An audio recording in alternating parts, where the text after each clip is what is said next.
Fight!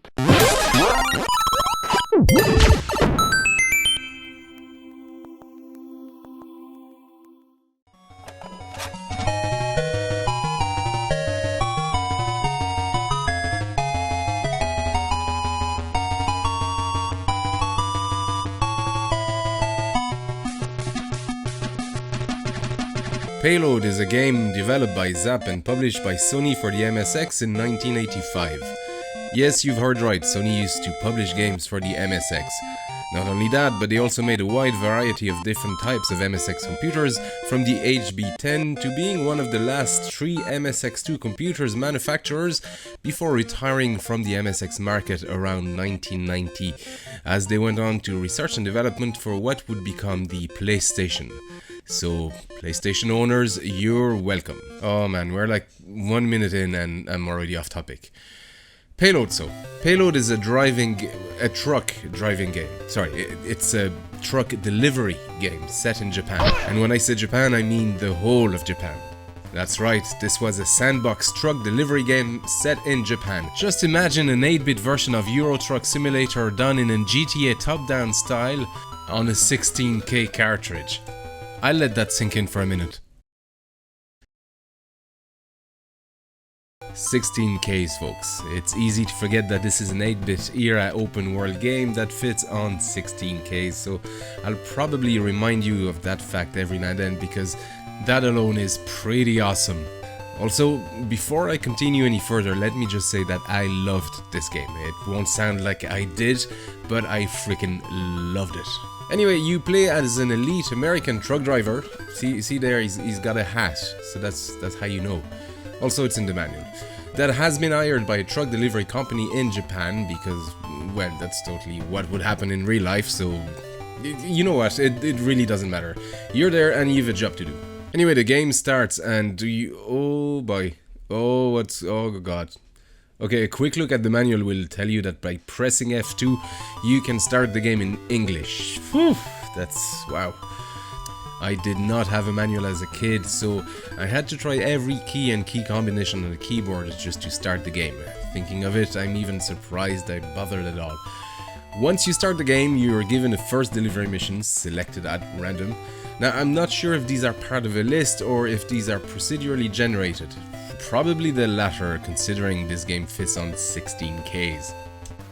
The purpose of the game is to deliver various goods across Japan for money, or points in this case. It's really up to you to accept the mission or not. If you feel the mission is too difficult, you can always move out of your current town, go to the next area and select a mission there. This was quite mind-blowing for me at the time because it really felt the world was huge, alive and completely overwhelming. I even remember going to my dad at the time and saying, "Dad, I can't do it, I just can't, it's just too much." Even if it's on 16K.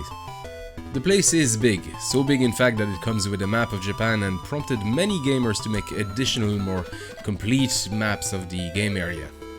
Once you reach 1 million points, you win the game. Run out of fuel, money or driving license points and you lose the game. It's that simple. It's that simple, but not that easy. It's not an easy game at all, and by at all I mean at all. Deliveries have to be done in a certain amount of time. If you're late, you only get paid a fraction of the fee, if at all, in fact. And to hinder you in your task, you've got a few things on your dashboard to worry about. First is your fuel meter. Run out of it and you lose the game. Luckily, you can refuel at a gas station, which costs you time and, of course, money. Next is your fatigue meter, which increases really fast. Once your fatigue meter is too high, your truck becomes hard to almost impossible to move.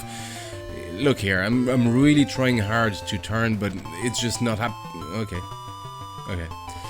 You can decrease your fatigue meter by resting for a while, which costs time of course, and time being money, it will also cost you that too, as you'll be late for your delivery.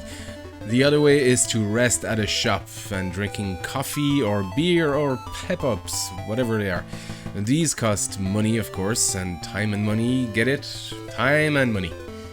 Also adding to the list of hazards are, well, everything else really.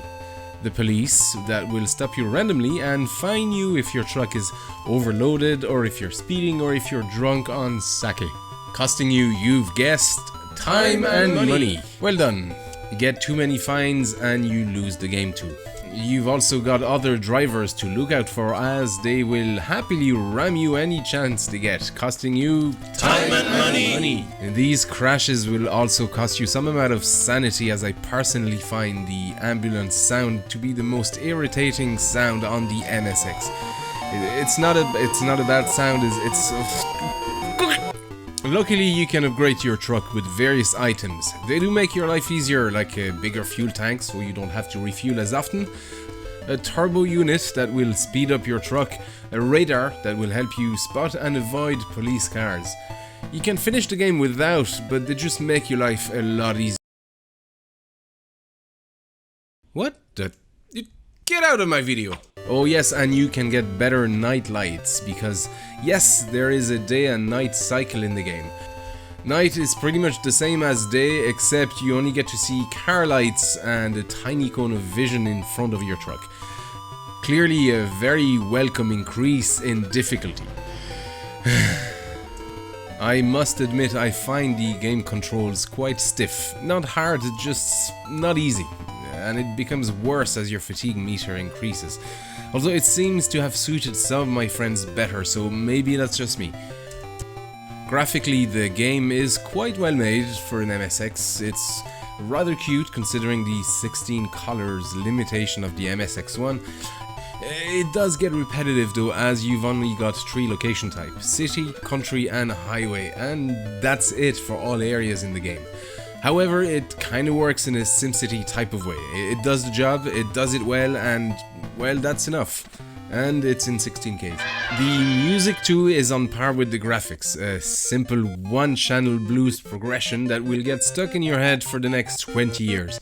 It's neither annoying nor good, it's just... it gets stuck.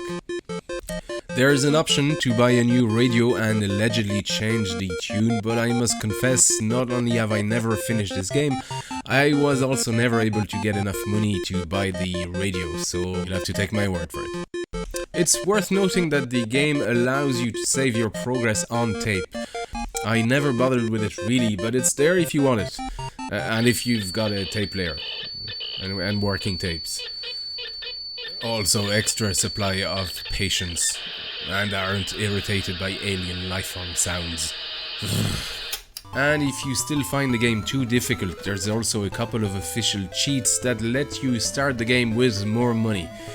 And trust me, you'll need all the money you can get, because let's face it, this game is hard. It's mostly because the first few missions are tough. Once you upgrade your truck and you get more familiar with the way the game plays and your timing between rest and refuel, things ease off a bit, but it's still a tough game. All that said though, I must confess that I find Payload mysteriously addictive. Sure, it's hard and challenging, sure it's irritating at times. Well, most of the time really, but for its time it was new, very ambitious and huge. This is pretty much a crimeless version of GTA on an 8-bit console, and it fits on a 16K card. Did I mention that? I still start and play the game every now and then, and inevitably rage quit after 30 minutes, but the bottom line is that I still replay it these days, and that's saying something. It's got me to travel across Japan. This was a place where all the games, judo and karate came from. I was 10 and I was familiar with Japanese cities and prefecture names and geography. I mean, what other game could boast that? This is also one of the first genuine open world game, released a year before Zelda was made, and yet so little information exists about this game. Well, till now, of course. So do yourself a favor, pick a controller you don't mind throwing against the wall and play it for a while. Even on an emulator, and appreciate it not for what it is now, but for what it was, a true historical piece in the realm of open world games. On a 16K card. Thank you for watching folks, I hope you enjoyed these videos, and well, but if you're not, it's too late anyway, you just watched it till the end. If you enjoy these anyway, check out the other videos I've done if you haven't done so yet.